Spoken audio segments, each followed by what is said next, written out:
ئێمەی مسلمان ئێمەی عەبد و بەندەی خوای پەروەردگار دەرفەتێکی پێداوین لە ژیانە هاتوینەتە ژیانی دنیا هیچ یەکێ لە ئێمە کە هاتوینەتە دنیا بە ئیزنی خۆمان نەبووە پرسمان پێ نەکراوە و بێگومان ئەو کاتانەشی کە خوای پەروەردگار دیاری کردووە کە ئەگەڕێینەوە بۆ لای خوای پەروەردگار هەر پرسمان پێ ناکرێ و ئیزنی خۆمان وەرناگیرێ و ئەو کاتێک کە هاتە پێشەوە یەک لەحظە یەک دەقیقە یەک چرکە پێش و پاش ناکە ئەمە ژیانی من و ئێوەیە بەڕێزان ئەمە ژیانی ئینسانەکان كل نفس ذائقة الموت هەموو ئینسانەکان ئەمرن وكل شيء هالك إلا وجهه هەرچی وا لە سەر زەویە هەمووی تیاچێ ئیلا ذاتی خوا ئامێنێتەوە بۆیە کارێ بکەین کە شاهیدی باشەمان بۆ بن کارێ بکەین کە لە دوای مردنمان شاهیدی باشەمان لەسەر بدرێ کارێ بکەین کە لە دوای خۆمان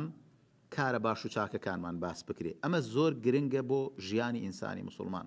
کارێ نەکەین کە لە دوای خۆمان خەڵک خراپەکانمان باسکە خەڵک پێمان بڵێ ئۆخەی لە دەم و دەستی ئەمین بووین لە شەڕی نەجاتمان بوو بۆیە پێغەمبەری خوا عەلەیهی سەڵات وەسەلام هەڵمانەنێ لەوەی کە هەڵس و کەوت و مامەڵەمان جوان بێت بۆ ئەوەی کە خەڵک شاهیدی باشەمان لەسەر با بۆ ئەوەی کە خەڵک کارە باشەکانمان بڵێ ئەم شاهیدیانەی خەڵک بۆمان لە دنیاشا سەربەرزیە و لە قیامەتیشا خوای پەروەردگار ئەیکا بە شەفاعەت و تکا کار حەزەتی ئەنەسی کوڕی مالک ڕەزا و ڕەحمەتی خوای لێبێ فەرمێ مر بجەنازەة فأثني عليها خيرا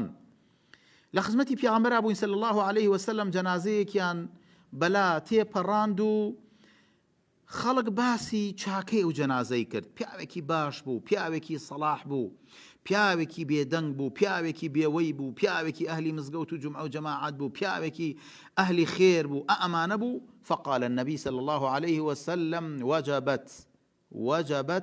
وجبت پیغمبری خوا فەرمی واجب بوو بۆی واجب بوو ومر بجنازة فأثني عليها شرا جنازەیەکی تریان هێنا هەر لە دوای ئەو بەلای پێغەمبەر صلی الله عليه وسلم ئەم جەنازەیان تێپەڕاند و خەڵک باسییان کورتیان کەسێکی خراپ بوو بەڕاستی کەسێک بوو خەڵک گیری خواردوو بەدەستیەوە خەڵکێک بوو بەڕاستی جگە لە شەڕ خێرمان لێ نەبینی لە ناو خەڵکە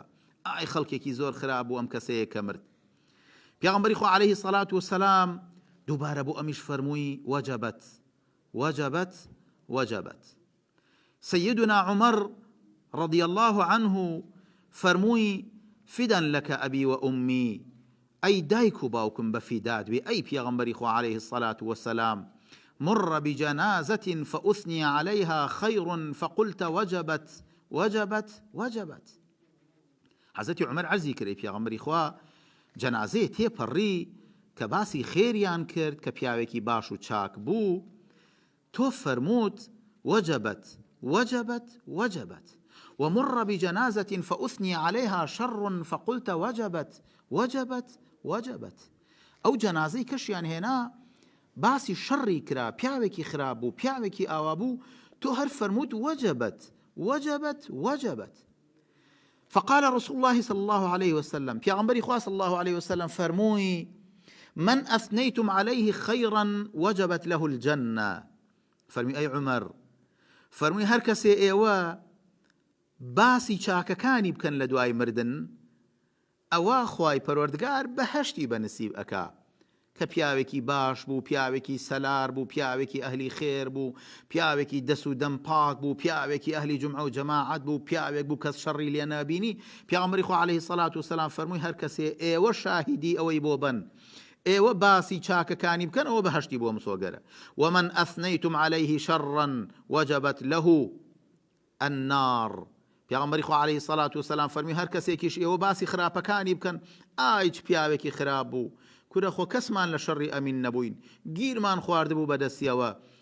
چیمان لێ هات بەدەستیەوە ئەوە ئیسراحەتمان کرد ئیتر بە مردنەکەی ئۆخەی لێمان دوورکەوتەوە و چاومان لە چاوی کەوت پیغمبری خوا صلی الله عليه وسلم سبحان الله فرمووی هەر کەسێ ئێوە ئاوا بڵێن نەجاتمان بوو لە دەستی